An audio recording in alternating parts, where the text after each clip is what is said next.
কোনোদিন রাতের বেলা খাবার পাইলে সারাদিন এই বাড়িতে আর কোনো খাবার থাকে না। বাবা গো, আমার হাসান হোসাইন দুই ভাই, আমার হাসান হুসাইন ওরা দুই ভাই কানতে কানতে আমার কাছে খাবার চাইছে। আমি দুইটা ছেলের সামনে কোনো খাবার দিবার পারি নাই। ওরা কানতে কানতে বের হয়ে গেছে। আমি মনে করেছিলাম আপনার কাছে গেছে। বাবা গো, তখন থেকে আমি কানতেছি, আমার চোখের পানি আমি বন্ধ করতে পারি না। সঙ্গে সঙ্গে নবী ফাতেমার হাতটা টান দেয়, বলেন, ফাতেমা রে, আমি নবী তোর একটা খুশির খবর দিবার আইছি মা। সেই খুশির খবর হলো সাইদাতুন নিসাই আহলিল জান্নাহ ফাতেমা তো জহুরা, আল্লাহ তোকে জান্নাতি নারীদের নেত্রী বানায়া দিছে। সঙ্গে সঙ্গে ফাতেমা বললেন, বাবা, চোখের পানি মুছে বললেন, বাবা, আমি জীবনে এমন কি আমল করলাম যে আমল করার কারণে আল্লাহ তাআলা আমাকে জান্নাতি নারীদের নেত্রী বানায় দিল। রাসূল বলে, ফাতেমা রে, আমি আল্লাহকে জিজ্ঞাসা করলাম, আল্লাহ, আমার দুঃখিনী মেয়ে ফাতেমা, আমার কলিজার টুকরা ফাতেমা এমন কি আমল করেছে আল্লাহ যে আমল করার কারণে তারে তুমি জান্নাতি নারীদের নেত্রী বানায় দিলা? আল্লাহ বলে, নবী গো, আমি ফাতেমার পর্দাকে গ্রহণ করেছি। ফাতেমা এমনভাবে পর্দা করে, আমি আল্লাহর বড় ভালো লেগে এই জান্নাতি নারীদের ডিগ্রি দিয়েছি। সঙ্গে সঙ্গে ফাতেমার কাছে একটা ওড়না ছিল, এই ওড়নাটা মাথায় দিয়ে চোখের পানি মুছে বললেন, বাবা, সামান্য 2 দিনের দুনিয়া, এই 2 দিনের দুনিয়ায় শত কষ্ট সহ্য করতে চাই। মরার পরে আল্লাহ যদি এমন একটা সম্মান দেয়, আমার আর কোনো টেনশন নেই। নবী চলে গেলেন ফাতেমার কাছ থেকে। কয়েক বছর পর হযরত আলী এশার নামাজ পড়ে ফাতেমার ঘরের মধ্যে ঢুকে দেখে ফাতেমার চোখের উপরে বসে ছোট বাচ্চার মতন কাঁদতেছে। ফাতেমার 2 চোখ দিয়ে দর দর করে পানি পড়তেছে। নবী যেমন ফাতেমার থুতুনির তলে হাত দিয়েছিল, হযরত আলী তেমনি ফাতেমার থুতুনির তলে হাত দিল। কিন্তু এত পানি পড়তেছে, হাতের চুল বয়ে বের হয়ে যাচ্ছে। আলী বলে, ফাতেমা রে, আমি গরিব, তোমার কিছুই শান্তি দিবার পারলাম না। তুমি এমন করে কেন কাঁদতেছ? আমি মনে করেছিলাম তোমার চোখের পানি মাটিতে পড়তে দিব না, কিন্তু এতই কান্না কাঁদতেছ, তোমার পানি আমার হাত বয়ে মাটিতে পড়ে যায়। ফাতেমা বলে, স্বামী গো, এই কান্না কোনো কষ্টের কান্না নয়, এই কান্না হলো আমার জীবনের আনন্দের কান্না। ওগো স্বামী, আপনি জানেন না, আল্লাহর কাছে আমি সব সময় দোয়া করেছিলাম, আল্লাহ, যেই পর্দার কারণে আপনি আমাকে খাতুনে জান্নাত ডিগ্রি দিয়েছেন, এই পর্দার মধ্যে যেন আমার মৃত্যু হয়। ওগো স্বামী, আল্লাহ তাআলা আমার দোয়া কবুল করেছে। আলী বলতে, তো ফাতেমা রে, তাহলে কান্দার কারণ কি? ফাতেমা বলে, স্বামী গো, এই মৃত্যুটা আজকে রাতের বেলায় আমার হয়ে যাবে। যেই বলছে আজকে রাত্রে বেলায় মৃত্যু হবে, সঙ্গে সঙ্গে হযরত আলী ফাতেমার সামনে মাটিতে পড়ে গেলেন। ফাতেমার 2 হাতে চোখের পানি মুছে স্বামীর মাথাটা উরাতের মধ্যে নিয়ে কপালে একটা চুমু দিয়ে বললেন, স্বামী গো, এমন করে আপনি কাঁদবেন না। এই দুনিয়া থাকার জায়গা না, এই দুনিয়া থেকে যাইতে হবে। আমরা যারা দুনিয়াতে এসেছি কেউ দুনিয়াতে থাকতে পারবো না, একদিন সবাইকে দুনিয়া ছাড়তে হবে। আল্লাহ বলেছেন, দুনিয়া ছাড়বা, কোনো চিন্তা নেই। ওয়ালা তামুতুন্না ইল্লা ওয়া আনতুম মুসলিমুন, মুসলমান হয়ে যদি মরতে পারো, তোমার কবর বলো, তোমার হাসর বলো, তোমার মিজান বলো, তোমার পুলসিরাত বলো, কোনো জায়গায় তোমাকে আটকানো হবে না। সালামুন আলাইকুম তিবতুম ফাদখুলুহা খালিদিন। আল্লাহ তোমার জন্য বিনা হিসাবে 8টা জান্নাতের দরজা খুলে দিবে। সুবহানাল্লাহ, জোরে গান। বাজিদ বোস্তামি আল্লাহকে বলতেছে, আল্লাহ, এই মেয়েটা যদি ভালো হয়ে যায় তাহলে বাইরের যুবকগুলো এমনি ভালো হবে। আপনার বলেন তো, আমাদের এই ঝাউপাড়ার এই গুরুদাসপুরের সমস্ত মেয়েরা যদি পর্দানিশী হয়ে যায়, একটা মেয়েও যদি বেপর্দা হয়ে রাস্তায় বের না হয়, এই ছেলেগুলো কি অযথা ঘুরবি? এদের এখন ঘুরবি? এরা 3 মাথা 4 মাথা কি জন্য ঘোরে? আমি সকালবেলা আমার ডাক্তার কইছে যে হুজুর এই বোল্ডার মুরগির ডিম খেলে কিন্তু আপনার রোগ সারবে না। আমার একটা কঠিন রোগ হয়েছিল, এই গোটাল গাঁওতে ঘা বাড়া ছিল, আপনার দেখছেন? হ্যাঁ, গোটাল গাঁওতে। তো আমাকে বললো আপনি যদি দৈনিক 2টা করে দেশি মুরগির ডিম খাবার পারেন, তাহলে আল্লাহ রহমতের সাথে একটা ওষুধ দিয়েছিল, কোবরাজি ওষুধ, তাহলে আপনার এই ঘাওটা ভালো হবে। আপনার খোঁজটা দেখেন, আমার গোটা শরীরে এখন একটাও ঘাও নাই। তা আমি ওই ডিম খোঁজার জন্যই উত্তরপাড়াত গেছি সকালবেলা না গেলে তো পাওয়া যাবে না। তা সকালবেলা ডিম খুঁজে যায় দেখি কয়েকটা ছেলে ঘুরতেছে। তা আমাকে দেখে হুজুর আসসালামু আলাইকুম, আপনি কি জন্য ঘুরতেছেন? তাই বললাম বাবা তোমরা কি জন্য ঘুরতেছে? সে করছে হুজুর আমরা খুঁজতেছি। তাই বললাম আমিও তো খুঁজতেছি। সে করছে আপনি বুড়া বয়সে কি খোঁজেন? আমি বললাম তোমরা যুবক বয়সে কি খোঁজো? তো বলতে হুজুর এই পাড়ার 2-3টা বেপর্দা মেয়ে আছে, এরা সকালবেলা বের হয়, ওরকম দেখার জন্য আমরা আসছি হুজুর। আমি বললাম পাগলা, আমি দেশি মুরগির ডিম খুঁজতেছি রে। ও তাহলে আপনি খুঁজতেছেন, আমরাও খুঁজতেছি। কি মনে করতেছেন? আজকে যদি এলাকার সমস্ত মেয়েরা যদি পর্দানিশী হয়ে যায়, আমাদের একটা ছেলেকেও মসজিদে রাখা লাগবে না, এদের অন্তরের মধ্যে প্রশান্তি আসবে, আর আল্লাহর ঘর মসজিদের মুসল্লি হয়ে যাবে। জোরে কোন কথাটি কথা কর না কেন? খালি এই বেপর্দা, খালি এই বেপর্দা নারীদের জন্য এরা সারা রাত ফেসবুক চালায়, মেসেঞ্জারে গল্প করে। এই ছেলেগুলা সোনার যুবক।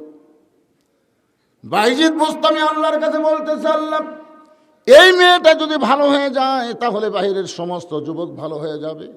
এই নামাজের মধ্যে কান্দাকাটি করে বাইজিদ বোস্তামি 4 রাকাত নামাজ শেষ করলেন। নামাজ শেষ করে অ্যাঙ্গেলে তাকায় দেখে, অ্যাঙ্গেলে ডাইরেক্ট দেখা হবে না, মানে মেয়েটার দিকে অ্যাঙ্গেলে তাকাছে। অ্যাঙ্গেলে তাকায় দেখে মেয়েটা সাজতেইছে। বাইজিদ বোস্তামি চিন্তায় পড়ে গেলেন। 4 রাকাত নামাজ পড়ে আল্লাহর কাছে এতই কান্দাকান্দি করলাম, এরপরেও দোয়া যখন কবুল হলো না, তাহলে বর্তমানে দোয়া কবুলের দিন শেষ। কি কথা কর না কেন? বর্তমানে আমাদের বাংলাদেশে দোয়া কবুল হচ্ছে। আল্লামা সাইদি হুজুরের জন্য আমরা কম দোয়া করছি। বাংলাদেশের এমন কোনো বক্তা নাই যেই বক্তা সাইদি হুজুরক জেলখানার ঢোকানোর পর থেকে প্রত্যেকটা মাহফিলে তার জন্য চোখের পানি নিয়ে দোয়া করছে। কথা কোন ঠিক কিনা বলেন ভাই?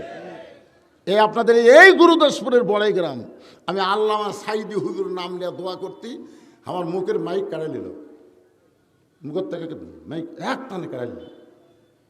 আমি বললাম কেরে ভাই মাইক কাড়ে নিলেন কেন? আমাকে এমপির হুকুম, এমপির হুকুম।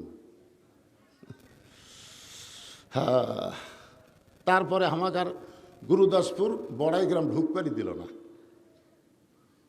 এক সময় এক থানাত বলছে ওসি সাহেবকে যে আমি বেঁচা থাকতে এই বদরশিদ যেন না ঢোকে। এখন দেখতেছি আমি চলে যাচ্ছি ভাই, এ তুমি নাই। পাগল, অহংকার করিস না রে, অহংকার করিস না। এরকম কথা বলাই চলবে না যে আমি থাকতে ওই যেন ঢুকবার না পারে। কে কখন যাবে, কে কখন থাকবে, এটা বলা যাবে ভাই? এটা বলা যাবে? এটা বলা যাবে না। আপনাকে কাছে পুরুলিয়া আসে আমি ঘন্টার পর ঘন্টা কান্দা গেলাম। শেষ পর্যন্ত কমিটির লোক বলল হুজুর আসছে যখন বগুড়া থেকে একটা মোনাজাত করে দেখ। তখন পাটোয়ারি হয়েছিল, পাটোয়ারি। এই শালা নতুন হয়ে যা জল আছে বুঝছেন, এই পাটোয়ারি করলো না, ওই রাজাকারের বাচ্চাকে মোনাজাতও করবার দেওয়া হবে না। আপনারা কি মনে করছেন আমরা চোখের পানি নিয়ে যাইনি? একটা খেলোয়াড় খেলবার এসে যদি না খেলে তাকে ফেরত দিয়ে পাঠানো হয়, ওই কিন্তু বাড়ি পর্যন্ত যায় আর কান্দে, তোর কারণ কান্দে কি কান্দে না। আল্লাহ, এই গুরুদাসপুর বড়াই গ্রামে কি মসজিদ কোনোদিন ঢুকবে না? আজকে আমি ঠিকই ঢুকতেছি, ওরা গেল কোথায়? একটু মনোযোগ দিয়ে শুনবেন। 4 রাকাত নামাজের মধ্যে বাইজিদ বুস্তামি আল্লাহর কাছে কাঁদছে, চোখের পানি নিয়ে কাঁদছে, গাল ভিজা দিছে। সালাম ফেরানোর পরে চোখ টেরা করে দেখতেছে মেয়েটা তখনও সাজতেইছে। আপনারা বলেন তো, দোয়া কি কবুল হচ্ছে? কথা। তাহলে দোয়া যদি কবুল না হয়, তাই বলে কি আপনি হাল ছাড়া দিবেন নাকি? দোয়া যদি কবুল না হয় তখন কি করা লাগবে? আমি একটা দৃষ্টান্ত দেই। আমার ড্রাইভার আমাকে গাড়ির থেকে নামাতে বলতেছে, হুজুর আপনি বাসায় যান, আর আমি গ্যারেজ করতেছি। আমি গেট খুলেছি, আমার গেটের বাম সাইডে একটা আমের গাছ আছে, ওই গাছের তলে 4টা কুত্তে শুয়ে থাকে। কিন্তু আমার গেট খোলা দেখে আর যে কী রাগ করলো, মানে গেটের একটু সাউন্ড আছে, কে করে উঠছে, তো ওরা 4 কুত্তায় লাভ দুটা আমাকে ধরলো। এমনভাবে ধরলো ভাই, আমার সামনে পানি দিবার দেয় না। যত দোয়া আছে সমস্ত দোয়া আমি পড়লাম, কিন্তু কুত্তা একটা দোয়া তো সরতেছে না। শেষ পর্যন্ত আল্লাহ কোরআনে বলেছে, কুত্তা সাপ এগুলা যদি তোমাকে আক্রমণ করে তাহলে একটা আয়াত তেলাওয়াত করো, ইন্নাহুম ইয়াকিদুনা কাইদাও ও আকিদু কাইদা। এই আয়াতটা যখন তেলাওয়াত করছি, সঙ্গে সঙ্গে এক কুত্তা এসে আমার জুব্বাত কামড় দিল। মানে এই আয়াত তেলাওয়াত করাতে মনে হয় আরো খেপে গেছে, খালি জুব্বাত তেল তেলা হওয়াতে কামড়টা পিছলে গেছে। আমি তখন কইলাম, কিরে দোয়া হলো না, আয়াত হলো না, কি লাগবে? তখন আমার ইমান বলতেছে, মাওলানা তোর মুখত দোয়া আছে কিন্তু হাতত লাঠি নেই। এ দোয়ার সাথে খালি লাঠি থাকলে এক কুত্তার পাছাত বাড়ি মারলে বাকি 3টা এমনি দৌড়াবি। কথা কর না কেন ভাইজান? আমরা বহুদিন স্বাধীনতার পর থেকে এই 54 বছর ধরে আমরা খালি দোয়াই করতেছি। জোরে কোন কথা ঠিক কিনা? আর দোয়া চলবে না, এখন এই কোরআন নামক লাঠি লাগবে। জোরে কোন কথা ঠিক কিনা? আল কোরআনের আলো। এতক্ষণ ওয়াজ করার পরেও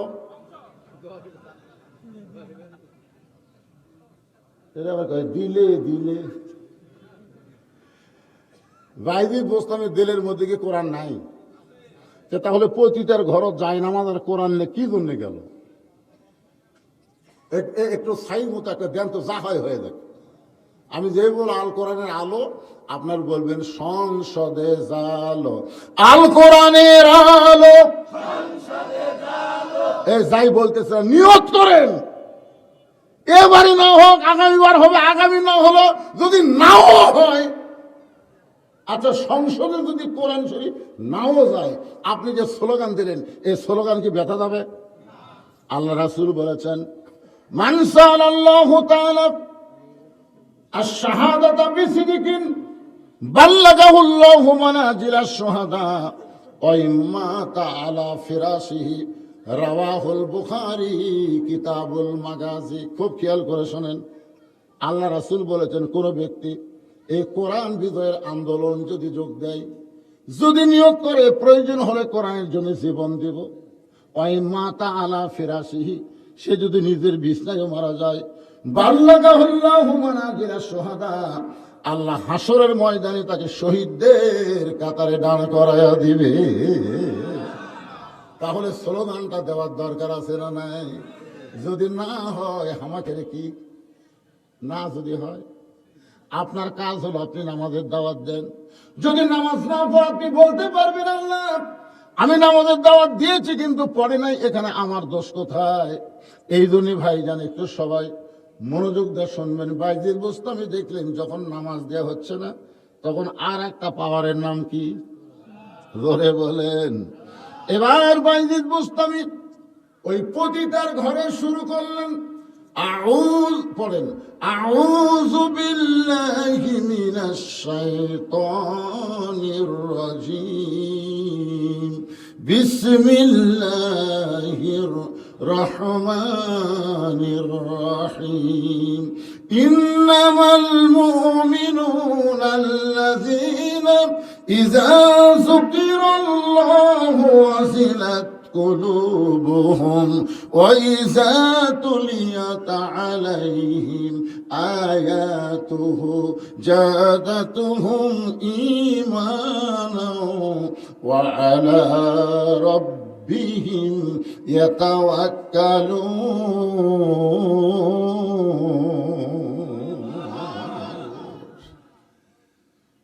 বুঝতে পারেননি বা যে আয়াতটা তেলাওয়াত করলাম, এই আয়াতের মধ্যে আল্লাহ বলতেছেন মুমিন কারা, পাই কারা? সবাই মুমিন না। আসরের নামাজ, কোন নামাজ? আল্লাহ নবী আদায় করলেন, নবীর পিছনে হাজার হাজার সাহাবী, শত শত সাহাবী। নবী আসরের নামাজ আদায় করে বললেন, সাহাবীরা তোমরা শুনলে খুশি হবে, আজকে নামাজের মধ্যেই আল্লাহ আমার উপরে একটা আয়াত নাজিল করছে। আমি যখন নামাজ পড়াচ্ছিলাম ওই সময় আল্লাহ তাআলা আমার উপরে আয়াত নাজিল করছে। সুবহানাল্লাহ কবেন না? সাহাবীরা, আল্লাহ যে আয়াত নাজিল করছে এই আয়াত কি তোমরা শুনবার চাও?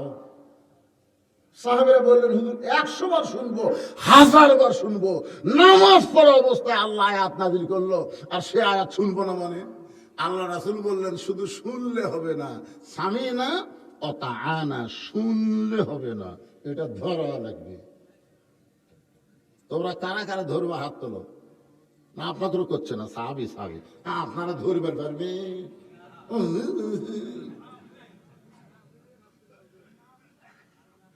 আল্লাহ রাসূল বললেন, সাহাবীরা তোমরা কারা কারা ধরবা? হাত তোলো। সমস্ত সাহাবী হাত তুললেন, কিন্তু একজন সামনে কাতারের মুসল্লি, টুপিওয়ালা, দাড়িওয়ালা, জুব্বাওয়ালা, একেবারে আবু বকর রাদিয়াল্লাহু কাছে দাঁড়ায় নামাজ পড়ে, উনি আবার হাত তোলেনি। আল্লাহ রাসূল বললেন, কে রে? সবাই হাত তুললো, সামিনা ওয়া তাআনা, শুনবে আমল করার জন্য, তুমি হাত তুললে না কেন? আবু বকরের কাছে তুমি নামাজ পড়ো, তুমি হলো সামনে কাতারের সাহাবী মুসল্লি, তুমি হাত তুললে না কেন? বলতেছে, আগে শুনি তো। আগে না শুনেই কি মনে হচ্ছে? আগে শুনি তো, তারপরে তুলবো। আল্লাহ রাসূল বললেন, তাহলে শোনো, ইয়া আইয়ুহান নাবিয়্যু হাররিল মুমিনিনা আলাল কিতাল। আল্লাহ তাআলা আমাকে বললেন, ওগো নবী, আপনার পিছনে যারা জামাতবদ্ধভাবে নামাজ পড়তেছে, আপনার পিছনে যারা কাতার সোজা করে নামাজ পড়তেছে, আপনাকে যারা ইক্তেদায়তু বিহাদাল ইমাম বলে, নেতা হিসাবে ইক্তেদা করতেছে, তাদেরকে শুধু নামাজ পড়ালে হবে না, তাদেরকে সৈন্য হিসাবে গড়ে তুলতে হবে। হার্স মানে সৈন্য, তাদেরকে সৈন্য হিসাবে গড়ে তুলতে হবে। কারণ যে কোনো সময় মক্কার কাফেরেরা এই মদিনাকে আক্রমণ করতে পারে। মক্কার কাফেররা যখন মদিনা আক্রমণ করবে, তখন দোয়া দিয়া, দুরূদ দিয়া এই মদিনা রক্ষা করা যাবে না। ওই কাফের বেঈমানদের বিরুদ্ধে অস্ত্র ধরা লাগবে। সমস্ত সাহাবীরা বলতেছে, হুজুর আমরা সবাই রাজি। সুবহানাল্লাহ না কেন? নবী তাকায় দেখে পিছন দিকে একটা ন্যাংরা সাহাবী, ধরে কোন কি সাহাবী? ন্যাংরা ন্যাংরা। ওর আবার এক হাত খাটো, এক পা খাটো। ও এর থেকে 2 হাত তুলেছে, মানে এক হাত থেকে খাটো, বুঝলেন? এক হাত লম্বা আর এক পা খাটো, এক পা লম্বা। আপনার বলেন তো ওই সৈন্য হওয়ার পারবি? তো ন্যাংরা পিছন দিক থেকে হাত তুলছে। আল্লাহ রাসূল বললেন, এই তুই খোলাতে খোলাতে নবীর কাছে আসলেন। আল্লাহ নবী বললেন, এই তুমি পঙ্গু, এই তোমার নাম কি রে? বলে, আমার নাম হলো আমর ইবনুল জমহু। তুমি জানো আল্লাহ রাস্তায় সৈন্য হবার গেলে হাত, পা, চোখ, কান এগুলো সব ঠিক থাকা লাগবে পাগলা। যারা আর্মির দাঁড়ায়, পুলিশের দাঁড়ায়, ন্যাংরা হবে, কথা কথা ন্যাংরা হবে। এখানে শব্দ উল্লেখ করা আছে, হার্স। হার্স মানে সৈন্য। তো তোমার একটা হাতে খাটো, একটা পায়ে খাটো, তুমি কাফের বেঈমানদের বিরুদ্ধে যুদ্ধ করতে পারবে না। তুমি কেন হাত তুললে? আমর ইবনুল জামহু বলতেছে, ইয়া রাসূলুল্লাহ, আমার হাত ন্যাংরা হতে পারে, আমার পা খাটো হতে পারে, কিন্তু নূরের চোখ দিয়ে তাকায় দেখেন আমার ঈমান ন্যাংরা নয়। ওগো আল্লাহর নবী, যদি কাফের বেঈমান আপনাকে লক্ষ্য করে তীর মারে, আমি খোঁড়ায়া ন্যাংড়ায়া আপনার দেহের কাছে দাঁড়িয়ে যাব। যেই তীর আপনার দেহে লাগবে ওই তীর যেন আমার দেহে লাগে। ওগো আল্লাহর নবী, কোন কাফের বেঈমান যদি আপনাকে তরবারি মারে, আমি ন্যাংড়ায়া আপনার দেহের কাছে যাব। যেই তরবারি আপনাকে লক্ষ্য করে মারবে ওই তরবারি যেন আমার গায়ে লাগে। আল্লাহর নবী গো, এরপরও কি আমি আল্লাহর সৈন্য হতে পারবো না? আল্লাহ রাসূল চোখের পানি বের করলেন, গাল বেয়ে টস টস করে পানি পড়ছে। নবী বললেন তুমি বসো। কিন্তু সামনে থেকে যেই লোকটা টুপিওয়ালা, পাগড়িওয়ালা, জুব্বাওয়ালা, ও কিন্তু আগে হাত আলোক করে নাই। ও কিন্তু বলেছে আগে শুনবো তারপরে হাত তুলবো। মনে আছে? ওর নাম হলো উবাই ইবনে সলুল। এই উবাই ইবনে সলুল টুপিওয়ালা, জুব্বাওয়ালা, পাগড়িওয়ালা নবীর হাঁটুর সঙ্গে হাঁটু লাগায় বলে, ইয়া রাসূলুল্লাহ, হুজুর এইটা তো হলো গন্ডগোলের আয়াত। দেখছেন একটা পঙ্গু কি কয়, এই সামনে টুপিওয়ালা, জুব্বাওয়ালা, দাড়িওয়ালা, এই কি কয়? আল্লাহ নবীর হাঁটুর সঙ্গে হাঁটু লাগায় বলে, ইয়া রাসূলুল্লাহ, এইটা তো হলো একটা গন্ডগোলের আয়াত। আল্লাহ নবী বললেন, আল্লাহ তোমার কোরআনের আয়াতকে যেই বেটা গন্ডগোল বলে, কে? আজ এই বাংলাদেশে কোরআনের রাজনীতিকে, কোরআনের আন্দোলনকে যারা গন্ডগোল বলে, এরা আসলে কে? এটা কোরআন থেকে আমাদের জানার দরকার আছে না নাই? কথা কোন রাখেন, আছে না নাই? আজকে যদি আমি কোরআনের রাজনীতির কথা বলি, আমার ডান পাশের সভাপতি আমাকে বলতে যে হুজুর, আচ্ছা আপনারা যে ওয়াজ করেন এই রাজনীতি ছাড়া কোনো ওয়াজ পারেন না? আমি বললাম ভাই কি রাজনীতি করলাম রে? এই যে সব কোরআনের যে সংসদে যাওয়া, এটা কোন সেটা কোন, খালি মানুষ গরম করে, এই রাজনীতি ছাড়া আপনি ওয়াজ জানেন না? আমি বললাম আপনি হাজী সাহেব? বলে হ্যাঁ। তা আপনি তো হজ করবার যাও রাজনীতি করছেন। তখন কান ধরা খাই, নাউজুবিল্লাহ, হজ করবার আমি কোথায় রাজনীতি করলাম? আমি বললাম আপনার মনে আছে আপনি আল্লাহর ঘর সামনে নিয়ে যে তালবিয়া পড়ছিলেন, মনে আছে? আপনি যে বলেছিলেন লব্বাইক আল্লাহুম্মা লব্বাইক, এখানে হাজী সাহেব কেউ নাই? মাশাআল্লাহ, পড়েন না? আপনি পড়েন না? এই লব্বাইক আমার সাথে পড়েন, আপনার পড়লে সব পাবেন। লব্বাইক আল্লাহুম্মা লব্বাইক লব্বাইক লা শারিকা লাকা লব্বাইক ইন্নাল হামদা ওয়ান নি'মাতা লাকা ওয়াল মুলক লা শারিকা লাক। আপনার বলেন তো লাকা ওয়াল মুলক লা শারিকা লাকের বাংলা কি?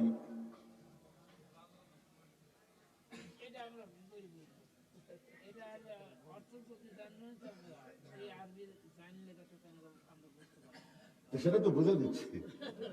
তাহলে হাদিস সাহেব যে বললো লাকাল মুলক লা শারিকা লাক, এর বাংলা অর্থ হলো, এই শুনুন, মনোযোগ দিয়ে শুনেন। হাদিস সাহেব আল্লাহর ঘর সামনে নিয়ে বলেছে, রাজত্বের ভিতরে, রাজনীতির ভিতরে একমাত্র আল্লাহ ছাড়া লা শারিকা লাক, আমি অন্য কাউকে স্বীকার করি না। তাহলে রাজত্ব চলবে কার? রাজনীতি চলবে কার? অথচ এই কোরআনের কথা যদি আমরা বলি, তাবারাকাল্লাযী বিয়াদিহিল মুলকু ওয়া হুয়া আলা কুল্লি শাইইন কাদির, গোটা পৃথিবীর রাজত্ব, কর্তৃত্ব, মালিকানা কার হাতে? এক বাক্যে বলতে হবে সমস্ত ক্ষমতার মালিক কে? একটু মনোযোগ দিয়ে শুনবেন। আল্লাহ রাসূল বলতেছে, আল্লাহ সামনে কাতারে নামাজ পড়ে, টুপি ঠিক, পাগড়ি ঠিক, জুব্বা ঠিক, আমার আবু বকরের সঙ্গে নামাজ পড়ে। এ কে গো আল্লাহ? একটা আমি চিনলাম না। এমন সময় আল্লাহ আবার আয়াত নাজিল করে বললেন, ওয়ামিনান নাসি মাইয়াকুলু আমান্না বিল্লাহি ওয়া বিল ইয়াউমিল আখিরি ওয়া মা হুম বিমুমিনিন। পতিতার ঘরের মধ্যে বাইজিদ বোস্তামি আল্লাহর কোরআন তেলাওয়াত শুরু করেছে। মনে আছে না? ভুলে গেছেন? রেজাল্ট কি হবে? রেজাল্ট কি হবে? আর মুসা নবী ফেরাউনের কাছে গেছে আল্লাহ দেখার জন্য। মনে আছে না? ভুলে গেছেন? হ্যাঁ, মনে আছে না? ভুলে গেছেন? এই দুইটা আলোচনা আমি করতে যদি আরো 10-20 মিনিট লাগে, কারা কারা থাকবেন আল্লাহকে একটু হাত দেখান তো দেখি। লিল্লাহ আকবার। 20 মিনিট কে দরকার আরো থাকবে না, সারা রাত চলবে না। এই যে আব্দুল জলিল যাওয়ার আগে একটা টিপস দিয়ে গেছে, যে হারে দান আসতেছিল, আমি খালি 10টা মিনিট আপনাদের সুযোগ দেব যে আল্লাহর ঘরের জন্য কারা কারা এখনো বাকি আছে। আমি 10টা মিনিট আদায় করার পরে বাকি 2টা ওয়াজ আপনাকে শোনাবো, কারণ আগামীকাল পর্যন্ত বাঁচার কোনো গ্যারান্টি নাই। আর হযরত বাইজিদ বোস্তামকে এমন একটা জায়গা থুছি, ওই জায়গা বেশিক্ষণ থোয়াও যাবে না। ধরে কথা কন না কেন ভাই? একটা পতিতার ঘর আল্লাহর ওলি থোয়া যাবে? ওর থেকে বের করা লাগবে না? তো কিভাবে বের করা যায় এইটা আপনার নিজের চোখে আল্লাহর কোরআন থেকে দেখা যান। সারা জীবন তো কেন শুনেই গেলেন, আজ একটু নিজের চোখে দেখে যান ভাই। মসজিদে পিছন থেকে উঠে গেলে আমার কলজা ভরে গেছে। এ ওয়াজ শুরু করার পর থেকে আমি খেয়াল করে দেখলাম 2-1 উঠে গেছে, আর আবার কিছুক্ষণ পরে সে হচ্ছে। আমি তো দেখবার পারতেছি, হ্যাঁ যাচ্ছে, আবার কিছুক্ষণ পরে আসতেছে। কিন্তু এই দানের কথা শুনে লাভ দিয়ে উঠলেন কেন? কি টাকা দিবেন না? ঘর কার? আল্লাহর ঘর কেউ যদি দেয়, আল্লাহ তার জন্য কুটি ঘর বানায়। তো বিশ্বাসে মিলেই বস্তু তর্কে বহুদূর। আপনার মতন একটা মানুষ দুনিয়া থেকে জান্নাতে ঘর পাচ্ছেন, আর এই দানের ব্যাপারে আপনি গড়িমসি করতেছেন। আমি তো আশ্চর্য হয়ে গেলাম, একটা মেয়ে মানুষ কয়টা কাতারের দিল, কার্পেট দিল, 7 কাতারের কার্পেট দিল, আবার 1.5 লাখ টাকা দান করলো। একটা মেয়ে মানুষ ঘরে, এটি কি মরদ মানুষ নাই? আপনি বোন? ও আচ্ছা আচ্ছা, আরে হ্যাঁ হ্যাঁ।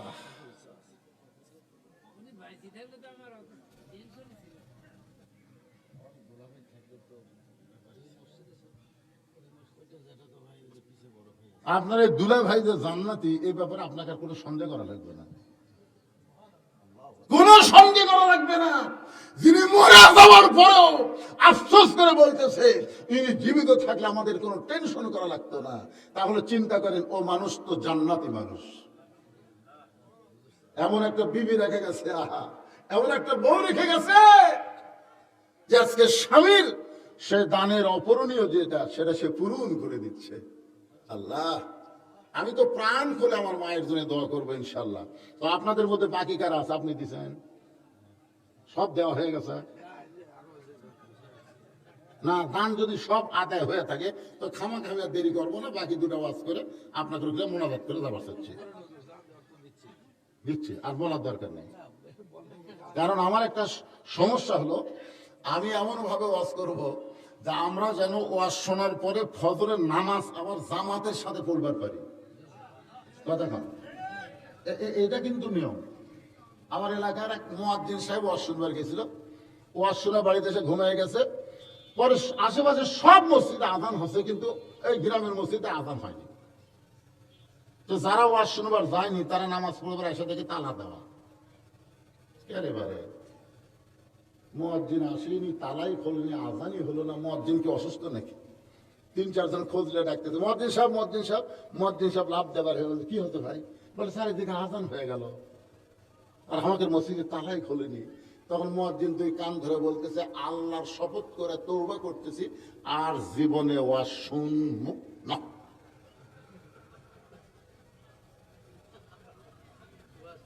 আর জীবনেও শুনবো না। এই ওয়াজ শুনবেন যাই আমি চেতন পাইনি রে, আর আমি চেতন পাইনি বলে মসজিদের তালা খোলা হয়নি। না, আমি চা খাই না। তেজোর চা আমি সেই দিন খামো, আমার সামনে বসা জনগণ সবাই 1 কাপ করে পাবি। এটা আমার ওয়াদা আছে, আছে না? নাই এখন আমি এই যে 44-42 বছর ওয়াজ করতেছি, এখনো 1 কাপ চা তেজত খাইনি।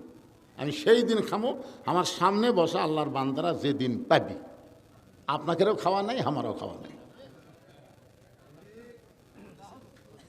খাওয়ার একটা আদব আছে ভাইজান। আপনার যেখানে খাচ্ছেন খান না, খাওয়ার একটা আদব আছে। আল্লাহ রাসূলকে এক সাহাবী এসে 1 গ্লাস দুধ দিছে, দিয়ে বলতেছি, ইয়া রাসূলুল্লাহ, আমি খুবই গরিব মানুষ হুজুর, এই দুধটা যদি এই মায়ের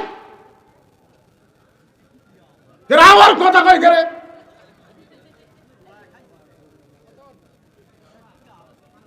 শোনেন, যেই মেয়েরা মাথার চুল বেচা খায় ওই মেয়েদের জবান বন্ধ করা কোনো বক্তার কাম না, কোনো বক্তার কাম না। এর জবান বন্ধ হবে মুকুট মাটি পড়লে। তোরে কোন কথা বলছে, মুকুট মাটি পড়লে। আপনারা কি মনে করতেছেন? আল্লাহ রাসূল বলেছেন, একজন যুবতী মেয়ের মাথার চুল পৃথিবীর একজন ব্যক্তি লাড়া ছাড়া দেখতে পারবে, একজন ব্যক্তি। বাপও পারবি না। মেয়ে যদি যুবতী হয়, বাপও মেয়ের চুল লাড়া ছাড়া দেখতে পারবে না, ভাইও বোনের চুল লাড়া ছাড়া দেখতে পারবে না। একজন ব্যক্তি পারবে, সে ব্যক্তি হলো তার স্বামী। স্বামী চুল লাড়বি, দরকার চুল খোপা বান্ধা দিবি, চুল হাঁচড়া দিবি। আমার বইয়ের চুল আমি মাঝে মধ্যে বান্ধা দিই, মাঝে মধ্যে হাঁচা দিই। একদিন বলতে তখন মাথার মনে উকুন হসে গো, দেখো তো তুলে দেই, কি অসুবিধা আছে? আল্লাহ কোরআনে বলেছে, হুন্না লিবাসুল্লাকুম ওয়া আনতুম লিবাসুল্লাহুন্না। স্বামী হলো বিবির পোশাক, বিবি হলো স্বামীর পোশাক। শুধু একজন পুরুষ মানুষ মেয়েদের মাথার চুল লাড়া ছাড়া দেখতে পারবে, কিন্তু যেই মেয়েরা মাথার চুল বিক্রি করতেছে ওই মেয়েদের মাথার চুল কিন্তু ফেরওয়ালা লাড়া ছাড়া ওজন দিচ্ছে। ধরে কোন কথা ঠিক কিনা? এখন আপনারা বলেন, যে মেয়েরা মাথার চুল বিক্রি করলো ওই মেয়েরা মরে গেলে মাথার কাপড় বান্ধা কোনো লাভ নাই। কারণ মা বোনদের জন্য 5টা কাপড় দেওয়া লাগে, 2-3টা কাপড় পুরুষের মতোই দিতে হবে। আর 2টা কাপড় 2 জায়গার বেশি, একটা হলো মাথা বান, একটা হলো সিনা বান। আমার মায়েরা একটু মনোযোগ দিয়ে শোনেন, মা যারা মাথার চুল বিক্রি করছেন, আজ থেকে আপনার তওবা করেন, আর কোনোদিন মাথার চুল বিক্রি করব না। আপনার মাথার চুল উঠবে, আপনি মাটি সোহাত খুঁড়ে, মাটি সোহাত খুঁড়ে ওই জায়গায় আপনি পুঁতে রাখবেন। আপনি মাথার চুল পুঁতে রাখবেন, পরপুরুষ মাথার চুল দেখবে না। ফাতেমার সিগনেচারে আল্লাহ আপনাকে জান্নাত দিয়া দিবে।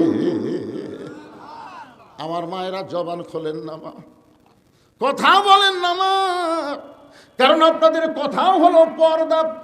একটু মনোযোগ দিয়ে শোনেন, বাইজিদ বুস্তামিকে একটা খারাপ মেয়ের ঘরের মধ্যে রাইগাইছি, কিন্তু বাইজিদ একলা নাই, বাইজিদের সঙ্গে আল্লাহর কোরআন আছে। জোরে কোন কি আছে? আরো জোরে বলেন কি? এই কোরআনের পাওয়ার আছে। কেমন পাওয়ার আমরা দেখিনি ভাই রে, আমরা দেখিনি রে। এই কোরআনটা যখন বাংলাদেশ চলবে, তখন আব্দুল আজিজ ভাই, আব্দুল হাকিম ভাই কেমন নেতা হবে। এই কোরআন দিয়ে যখন বাংলাদেশ চলবে, আজকে এই পোস্টারে 2 জনের নাম আছে না নাই? একজন হলো প্রধান অতিথি, একজন হলো প্রধান মেহমান। আমি আব্দুল আজিজ ভাইয়ের সঙ্গে কথা বলছিলাম, আমি বললাম, ভাই আমি 10টার দিকে উঠবো, আপনি আসবেন। আমার কাছে ওয়াদা দিল, কিন্তু আসলো না। না আসুক, আমি দোয়া করে দিব। আমার আব্দুল হাকিম ভাই আইছিল, যদি আল্লাহর কোরআন দিয়ে এই গুরুদাসপুর চলে, তাহলে আব্দুল হাকিম ভাই, আব্দুল আজিজ ভাই, এই 2 থানার 2টা বড় মসজিদের ইমামতি করা লাগবে। সুবহানাল্লাহ কন্যা। একটু মনোযোগ দিয়ে শোনেন, আল্লাহর কোরআনের কত পাওয়ার। বাংলাদেশের মতন 96টা দেশ একত্র করলে যত বড় এরিয়া হবে তত বড় এরিয়ার খলিফা হলেন হযরত ওমর। আল্লাহর কোরআনের পাওয়ারটা কেমন একটু দেখানোর জন্য বলতেছি। বাইজিদ বোস্তামি যখন খারাপ মেয়ের কাছে কোরআন নিয়ে আসে, সেই কোরআনের পাওয়ারটা দেখানোর জন্য বলতেছি ভাই। ওমর ফারুক জুমার দিনে যখন খুতবা দিচ্ছেন, এমন সময় মাঝখান থেকে একজন সাহাবী দাঁড়িয়ে বলতেছে, ইয়া আমির আল মুমিনিন, আপনার খুতবা আমরা শুনবো না, আপনার খুতবা আমরা শুনবো না। উমরের চোখটা দর দর করে পানি পড়তেছে। আল্লাহর ভয়ে, ধরে কোন কার ভয়ে? যদি মানুষের তৈরি আইন থাকতো, যেই বেটা বলেছে খুতবা শুনবি না, উমর ফারুকের সামসা পিটাই মারতো, ধরে কোন কথা ঠিক কিনা?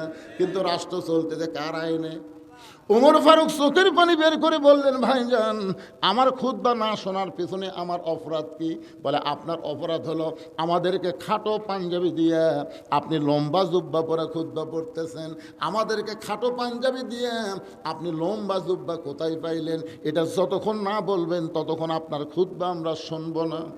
এমন সময় 30 পারা কোরআনের হাফেজ, 6 লক্ষ হাদিসের হাফেজ আব্দুল্লাহ ইবনে উমর, ওমর ফারুকের সন্তান, বাবার কাছে দাঁড়িয়ে বলতেছে, রে নবীর সাহাবীরা, আমার বাবার লম্বা জুব্বা দিকে তোমরা খুতবা বন্ধ করে দিলা, কিন্তু আমার দিকে তাকায় দেখো আমার পরনে নতুন কোনো কাপড় নাই। ওসমান গনি বলে, আব্দুল্লাহ আজকে জুমার দিনে সবাই নতুন পোশাক পরেছে, তুমি পুরাতন কাপড় কেন পরলা? তুমি পুরাতন কেন পরলা? আব্দুল্লাহ বলতেছে, আমি যদি নতুন কাপড় পরতাম তাহলে আমার বাবার জুব্বা লম্বা হতো না। রে নবীর সাহাবীরা শোনো, যেদিন থেকে আমার বাবা মদিনার খলিফার দায়িত্ব পাইছে, সেদিন থেকে আমার বাবার চাইতে নরম মানুষ আমি দুনিয়াতে একজনও দেখি নাই। আমার বাবা যখন সাহাবী ছিল, আমার বাবা রাস্তাতে গেলে শয়তান 40 দিন যাইতো না। উমর ফারুক যখন দায়িত্বে ছিল না তখন ছিল গরম, ধরে কোন তখন কি? আর দায়িত্ব পাওয়ার পরে, আর এখনকার নেতারা দায়িত্ব পাওয়ার আগে নরম, দায়িত্ব পালে, চিন্তা করে দেখেন। আমাদের এলাকার এক নেতা গাড়ি থামে ফকিরকে সালাম দিচ্ছে, গাড়ি থামে, গাড়ির থেকে নামে ফকিরকে সালাম আলাইকুম চাচা, কেমন আছেন চাচা? চাচা খালি মাথা ফোঁকায় দেখে, কাক সালাম দিল রে? নেতা বলে, চাচা কি দেখেন? বলে, কাক সালাম দিলে বাবা? বলে, আপনাকে দিলেন? আমি তো ভিক্ষা করে খাই, ভোটের আগে আমার চাইতে নরম কেউ নাই চাচা, ভোটের আগে। আর হযরত ওমর দায়িত্ব পাওয়ার পরে এত নরম, মানুষের দুঃখ কষ্ট নিজের চোখে রাতের বেলা দেখতেন। ওমর ফারুক গভীর রাত্রে আব্দুল্লাহর দরজায় গিয়ে ডাকতেছে, আব্দুল্লাহ রে দরজা খুলে দে। আব্দুল্লাহ দরজা খুলে দেখে বাবার হাতে একটা পাঞ্জাবি। আব্দুল্লাহ বলতেছে, বাবা একটা পাঞ্জাবি বাইতুল মাল থেকে পাইছি, আপনি আর একটা কেন দিবার আইছেন? ওমর ফারুক বলে, আব্দুল্লাহ একটা পাইছর একটা দিবার আসি নাই, এইটা আমার ভাগে পড়েছে। এখন বলো এত ছোট পাঞ্জাবি গায়ে দিয়ে আমি খুতবা দিলে কেমন লাগে? তোর পাঞ্জাবিটা আমাকে দান করে দে। আব্দুল্লাহ বলে, গভীর রাত্রে আমার পাঞ্জাবি বাবাকে দান করে দিলাম। বাবার পাঞ্জাবি আমার পাঞ্জাবি একত্র করে বাবা লম্বা জুব্বা বানায় খুতবা দেয়। এখন বলো খুতবা শোনা যায় কিনা যায়? সমস্ত সাহাবীরা চিল্লায় বলে, আল্লাহর কোরআন দিয়ে যখন রাষ্ট্র চলবে তখন এমন ভালো নেতা মুসলমান দেখতে পাবে। আপনারা বলেন তো এই কোরআনের ক্ষমতা আছে না নাই? বাইজিদ বোস্তামি ওই মেয়েটার ঘরের মধ্যে আল্লাহর কোরআন তেলাওয়াত করতেছে। কি তেলাওয়াত করলো সেটা কিছুক্ষণ আগে আপনাদের শোনায় দিলাম।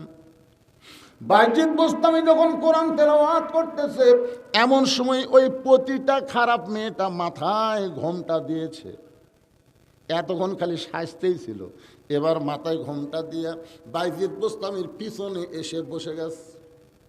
বাইজিদ বোস্তামি কোরআন পড়তেছে আর মেয়েটা খালি শুনতেইছে। আপনারা বলেন তো কোরআনের মধ্যে বিশাল একটা গুণ আছে না নাই? আপনি যতই গান শোনেন, একবার দুইবার তিনবার বড় জোর 5 বার শুনলে ওই গান কিন্তু আর আপনার শুনবার মন চাবে। যতই সুপারহিট গান হোক, 1 মাসের বেশি মানুষ আর দ্বিতীয়বার শুনবার চায় না। কিন্তু আপনি 10 বছর থেকে মসজিদে 5 ওয়াক্ত নামাজ পড়েন।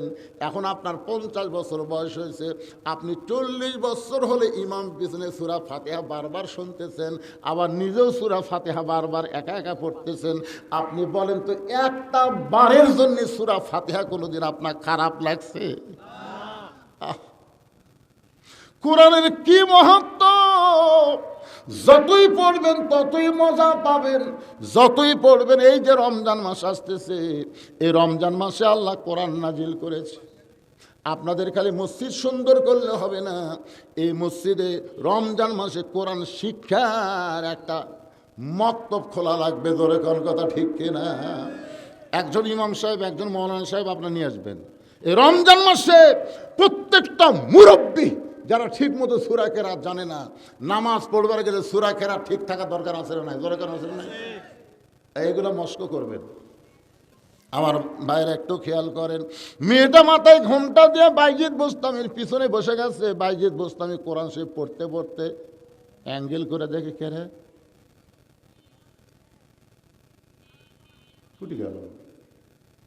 একটা মরদ মানুষ কদ্দুর দেখি, পিছন দিকে তো দেখতে পারে না। বাইজিদ বোস্তামি যখন খুব খেয়াল করতেছে, এমন সময় মেয়েটা পিছন দিক থেকে বলতেছে, আল্লাহর ওলি, আমি জানি আপনি অত্যন্ত ভালো মানুষ। 240 দিরহাম দিয়া 24 ঘন্টার বুকিং নিয়ে আপনি ঘরের মধ্যে ঢুকলেন।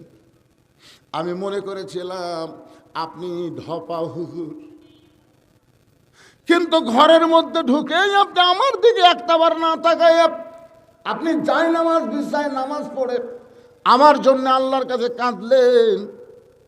আপনার কান্না দেখে আমার হাসি পাইছে, কারণ আমার নানি ছিল পতিতা, আমার মা হলো পতিতা, আমি পতিতার গর্ভ থেকে সন্তান হয়েছি পতিতা। আপনি নামাজের দোয়া করার পরে আপনি মধুর সুরে কি পড়তেছেন গো, যেইটা আমার কানের মধ্যে দিয়া আমার কলিজার মধ্যে গিয়া টক টক করে বাড়ি খান, আমার চোখ দিয়ে দর দর করে পানি পড়তেছে। ওগো আল্লাহর ওলি, আমি অত্যন্ত খারাপ একজন নারী, আমার জন্য দোয়া করে আপনার কোনো কাজ হবে না। আল্লাহ কি আমাকে কোনোদিন মাফ করতে পারে?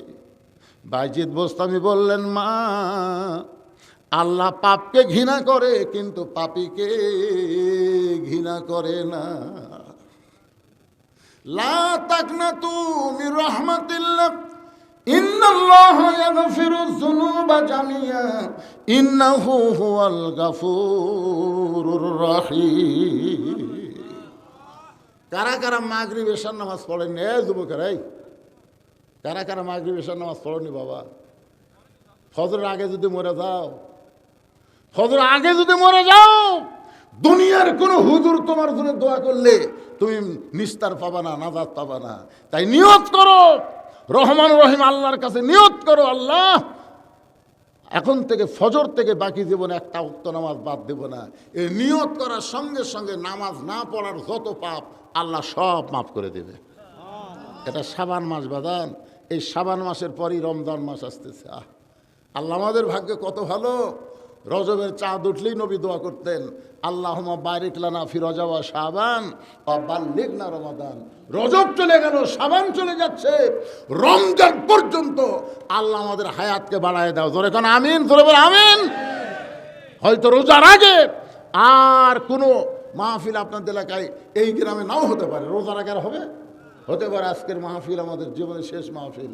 আপনি বলেন তো ভাইজান, রোজা সম্পর্কে আল্লাহ কেন বললেন কুতিবা আলাইকুমুস সিয়াম কামা কুতিবা আলাল্লাযিনা মিন ক্বাবলিকুম লাআল্লাকুম তাত্তাকুন?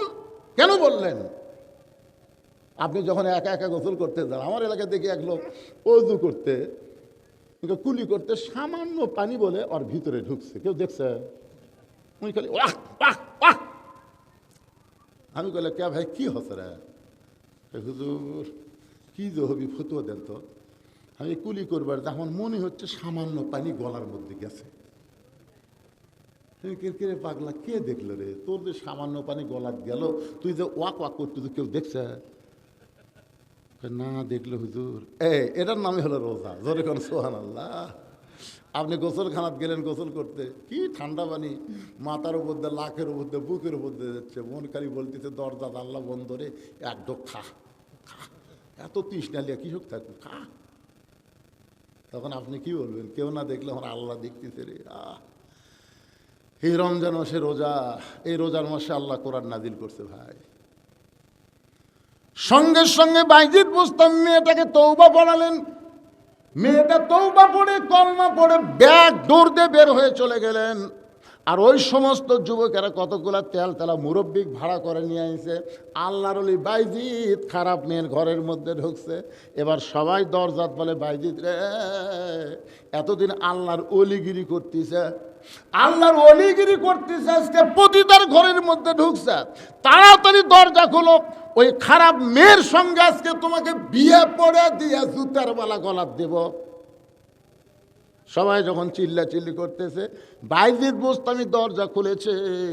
2-3 যুবক ঘরের মধ্যে ঢুইকা দেখে জায়নামাজ বিছানো আর আল্লাহর কোরআন দেখতে পায়। গোটা ঘর খুঁজে দেখে ওই খারাপ মেয়েটা আর ঘরের মধ্যে নাই। সমস্ত লোকেরা বলে, হুজুর এই পতিতা মেয়ে কোথায় গেল, এই খারাপ মেয়েটা কোথায় গেল? বাইজিদ বুস্তামি বলতেছে, সারা জীবনের পাপকে মাপ নিয়া হেদায়েতের মালা গলায় পরে মেয়েটা চলে গেছে। বলে এইটা কেমনে সম্ভব হলো? বলে জায়নামাজ আর আল্লাহর কোরআন যদি কোনো খারাপ জায়গাও যায়, ওই জায়গাটা আল্লাহর কোরআনের পরশে ভালো হয়ে যায়। এই জন্যে বাংলার মুসলমান উপজেলা পরিষদ বলেন, ইউনিয়ন পরিষদ বলেন, টিউন অফিস বলেন, থানা বলেন, সংসদ বলেন, সব জায়গার মধ্যে জায়নামাজ আর আল্লাহর কোরআনের দরকার আছে না নাই? খালি মসজিদের উন্নয়ন করলে হবে না। এই কোরআনের কোনো জায়গায় লেখা নাই তোমরা নামাজ পড়ো। গোটা কোরআন শরীফ পড়ে দেখেন, যত জায়গায় আল্লাহ বলেছেন আকিমুস সালাত, তোমরা নামাজ কায়েম করো, তোমরা নামাজ কায়েম করো। নামাজ কায়েম করার অর্থ মানে শুধু নিজে নামাজ পড়লে হবে না, দরকার হলে যেমন ভাবি হোক আর একজন বেনামাজিকে নামাজি করা লাগবে। এখন ঠিক কিনা ভাই? হাতটা দেন তো দেখি। প্রত্যেক দিন বলতেছে, ভাই চলো মসজিদে যাই, তুই নামাজ পড়েও আমি না পড়েও তাই রে, তুই কি আমার সাথে ভালো? যে দিনই খয় বুঝলেন, ওর একই উত্তর, তুই নামাজ পড়ে আমার সাথে ভালো। চিন্তা করতেছে এইভাবে হলে হবে না। ও একেবারে আপনার এলাকার সবচেয়ে বড় বাজারের নাম কি? এলাকার মধ্যে বড় বাজার চাঁচখোর বাজারে ওক দেখছে 3:30টার সময় হাত ধরছে।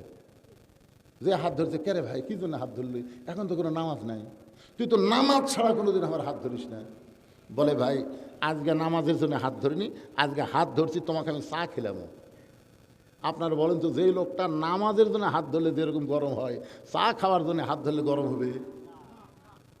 ভাই রে, আমি মনে করছি তুই এক নামাজের দাওয়াত ছাড়া অন্য কোনো দাওয়াত তোর কাছে নেই, তুই যে চা খাওয়ার দাওয়াত দিস এটা আজকে প্রথম দেখলাম। তা হাত ধরে চাষটা নিয়ে যায়, বলতে ভাই নিমকি দাও, পেঁয়াজি দাও, জিলাপি দাও। বলে এত কেন ভাই? বলে নিয়ত করছি আজকে তো 50 টাকা খেলাম রে, আমার একটা নিয়ত, আজকে তো 50 টাকায় খেলাম। তাই পেঁয়াজি নিমকি খিলাতে গেলে 40 টাকা যে খাওয়া আছে। তখন আসরের নামাজের আজান দিছে। কয় টাকা খাওয়া আছে?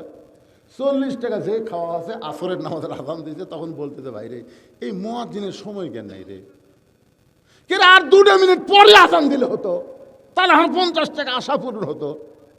এখন এই যে আজান দিলে এখন কি করবো? ভাই তুই বসে থাক, আমি খালি 4 রাকাত আসরের নামাজ পড়ে আসেই তো আমি 10 টাকা খেলাম রে, নিয়ত করছি 50 খিলাম মই। এই কয়াক বোঝাতে কেবল নামাজের দিকে যাচ্ছে, ওই খপ করে হাত ধরছে। হাত ধরে বলতেছে, কে ভাই একলাই কে আমার কবু না? না এতদিন বহুদিন খুশি ভাই। আরে পাগলা, খালি খালি দাওয়াত দিছিস, আজকে 40 টাকা খিলাইছিস, সে কয়া দেখতো। তুই কি মনে করছিস আমার বিবেক নাই?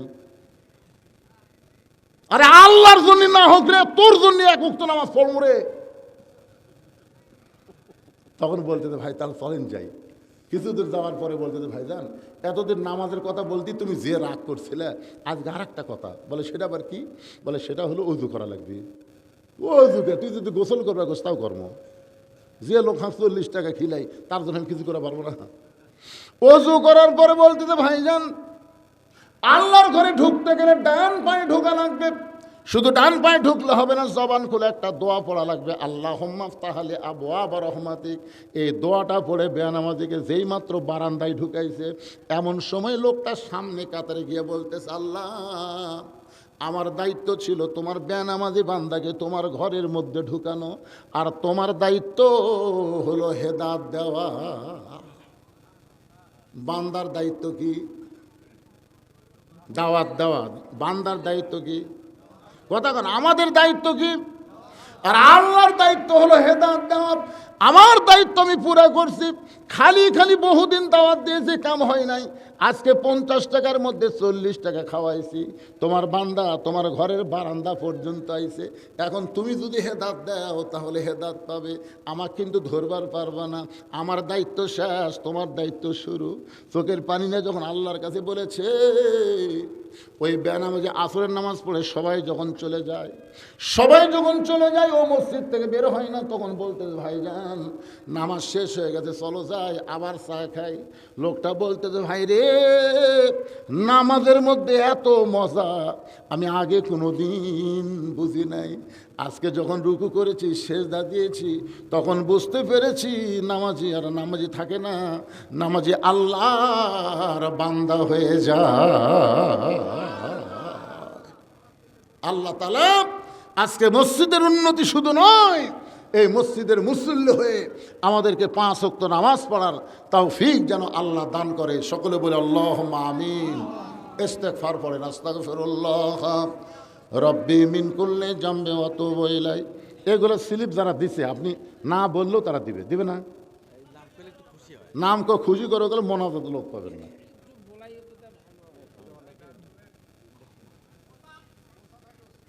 হ্যাঁ,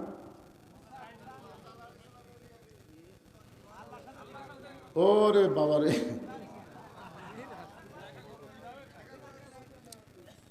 মোহাম্মদ রানা, পিতার নাম আব্দুল আসাদ, 1 মণ রসুন 1 মণ ভুট্টা দান করছে, আল্লাহ কবুল করেন। বাবু মোল্লা নিজ, হ্যাঁ এগুলো স্লিপ, এই যারা স্লিপ লাগাচ্ছেন আপনারা বিশ্বাস করেন, প্রকাশ্যে দানের চাইতে গোপনে দান আল্লাহর কাছে অনেক দামি, ঠিক কিনা বলেন? আপনার স্লিপ লেখা মাত্র, এই স্লিপ শুধু কাগজে লেখা পড়েনি, আল্লাহর জান্নাতের খাতায় আল্লাহ লিখে ফেলেছে। বসেন, সারা বছর অন্তর একটা মাহফিল বাড়ে, বাপ মাও কবর গেছে, তার কাছে দোয়ার একটা দরকার আছে না নাই? জোরে কান আছেন নাই? মুসা নবী আল্লাহকে দেখার জন্য আল্লাহ ফেরাউনের দরবারে গিয়ে দেখে ফেরাউন জিকির করতেছে, আনা রব্বুকুমুল আলা, আনা রব্বুকুমুল আলা। মুসা বলতেছে আল্লাহ তুমি আছো তুর পর্বতে আমার সঙ্গে কথা বললাম, আর এখানে ফেরাউন আল্লাহর দাবি করতেছে। আল্লাহ বলে মুসা রে, আমার আসমানি কিতাব যখন তেলাওয়াতের মধ্যে থাকবে তখন ফেরাউনের মতোর মানুষ হবে, আর আল্লাহর আসমানি কিতাব যখন জমিনে প্রতিষ্ঠা পাবে তখন নতুন কোনো ফেরাউনের জন্ম হবে না। আমরা কোরআনকে বাস্তবায়ন করতে চাই, ফেরাউনের জন্মার হবি না। জোরে কোন ঠিক কিনা ভাই? অনেক লম্বা কথা ছিল, সহজ করলাম, ওটা ধরছে লোকজন। আল্লাহুম্মা আমিন। আল্লাহুম্মা আনতাস সালাম ওয়া মিনকাস সালাম তাবারাকতা ইয়া যাল জালালি ওয়াল ইকরাম। আয় আল্লাহ তাআলা, সেই মাগরিবের নামাজের পর থেকে রাত 1:45 পর্যন্ত তোমার পাগল বান্দা বান্দিরা আরামের বাড়ি ঘুমকে বাদ দিয়া কোরআন হাদিসের মহব্বত কলিজার মধ্যে নিয়ে এই জান্নাতের বাগানে বসে বসে কোরআন হাদিস আলোচনা শোনার শেষে আমি গুনাহগারের সঙ্গে রহমতের দরজায় ফকির হয়ে দোকানে হাত তুলেছে। মেহেরবানি করে আজকের মাহফিল আমাদের সকলের হেদায়েতের জন্যে, নাজাতের জন্যে, জান্নাতের জন্যে কবুল করো। এই মাহফিলের শুরু থেকে শেষ পর্যন্ত যত আলোচনা হয়েছে আল্লাহ, এর মধ্যে যদি ত্রুটি হয়, ভুল হয়, মাফ করে দাও। এর যা হাদিয়া মঞ্জুর করো, সোনার মদিনায় নবী পাকের রওজা মুবারকে আল্লাহ কবুল করে নাও। তামাম আম্বিয়াই কেরাম, আসহাবে কেরাম, তাবেঈন কেরাম, তাবা তাবেঈন কেরাম, তামাম পৃথিবীর মাটির নিচে যত মুমিন মুমিনাত শুয়ে আছে আল্লাহ, সকলের আরো আফরে হাদিয়া কবুল করো। আল্লাহ আমরা যারা হাত তুলেছি আমাদের জনম দুঃখনি মা যাদের কবরে গেছে, ছোট্ট একটা শব্দ হলো মা। এই মা যাদের নাই তারাই বুঝতেছে মা নামের মধ্যে কত দয়া। আজকে যাদের মা কবরে গেছে, আল্লাহ মেহেরবানি করে মায়ের কবরটাকে জান্নাতের টুকরা বানায় দাও। বাবার বাড়িঘর সবই আছে, এতিম হয়ে আমাদের বাবা যাদের কবরের ঘরে গেছে, আল্লাহ মেহেরবানি করে বাবার কবরটাকে জান্নাতের টুকরা বানায় দাও।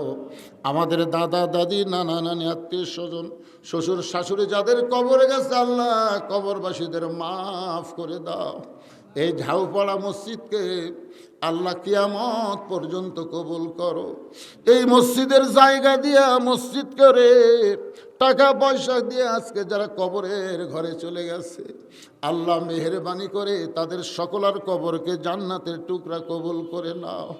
আল্লাহ একজন মা যতগুলো কার্পেট লাগবে ভিতরে সব দিবে। আল্লাহ প্রায় 1.5 লক্ষ টাকা নগদেও দান করেছে। আল্লাহ তার স্বামী একজন দানবীর ছিল, দুনিয়া থেকে বিদায় হয়ে গেছে। আল্লাহ আমার মাকে খাদিজার সাথে কবুল করো, আর তার স্বামীকে আবু বকর দিয়ে আল্লাহর সঙ্গে জান্নাত দিয়ে দিও। আজকে যারা নগদে বাকিতে আল্লাহ ঠাই দান করেছে, 10,000 20,000 18,000 টাকা, এমন টাকাও দিয়েছে, 10 টাকা 20 টাকা। আল্লাহ তোমার ঘরের জন্য যারাই দিল, আল্লাহ তাদের সকলকেই তুমি জান্নাতি কবুল করো। মসজিদ কমিটির সম্মানিত সভাপতিকে আল্লাহ তুমি কবুল করো। মসজিদ কমিটির সহসভাপতি, সেক্রেটারি, কেশিয়ার সদস্য, খতিব, ইমাম, মুয়াজ্জিন, মুসল্লি আল্লাহ কবুল করো। আজকের মাহফিলের সম্মানিত সভাপতিকে আল্লাহ তুমি কবুল করো। সহসভাপতিদেরকে আল্লাহ কবুল করো। প্রধান অতিথি, বিশেষ অতিথিদের আল্লাহ তুমি কবুল করো। আলেম ওলামাদের কবুল করো। পর্দার অন্তরালের মা বোনেরা, আবেদা সালিহা পর্দানিশি কবুল করে মা ফাতেমার চরিত্র দান করে দাও। আল্লাহ আমি অসুস্থ, আমার মতো অসুস্থ অবস্থায় যারা হাত তুলেছে সবাইকে সুস্থতার নিয়ামত দান করে দাও। আল্লাহ আল্লাহ গুনাহগার ফিরে দিও না। যার 2খানা হাত তোমার পছন্দ হয়, সেই 2 হাতের ওসিলায় গোটা মাহফিলকে কবুল করো। আল্লাহ আল্লাহ গোটা বাংলাদেশ মুসলমানের দেশ, আমরা শুধু কোরআনের ওয়াজ শুনতেছি, এই কোরআন অনুযায়ী যেন চলতে পারে এমন একটা পরিবেশ আমাদের সবাইকে দেখার তৌফিক দান করে দাও। মিলে মিশে মহব্বতে আমরা বসবাস করতে পারি। যুবকগুলোকে 5 ওয়াক্ত নামাজ জামাতে আদায় করার তৌফিক দিও আল্লাহ। এই গ্রামের প্রত্যেকটা যুবককে নামাজি হিসাবে কবুল করে নাও আল্লাহ। সুবহান রাব্বিকা রাব্বিল ইজ্জাতি আম্মা ইয়াসিফুন ওয়া সালামুন আলাল মুরসালিন ওয়ালহামদুলিল্লাহি রাব্বিল আলামিন। ওয়াজাল আখিরাতি কালিমাতুনা ইনদাল মাউত। সকলে পড়েন লা ইলাহা ইল্লাল্লাহু মুহাম্মাদুর রাসূলুল্লাহ সাল্লাল্লাহু আলাইহি সাল্লাম। আসসালামু আলাইকুম ওয়া রাহমাতুল্লাহি ওয়া বারাকাতুহু।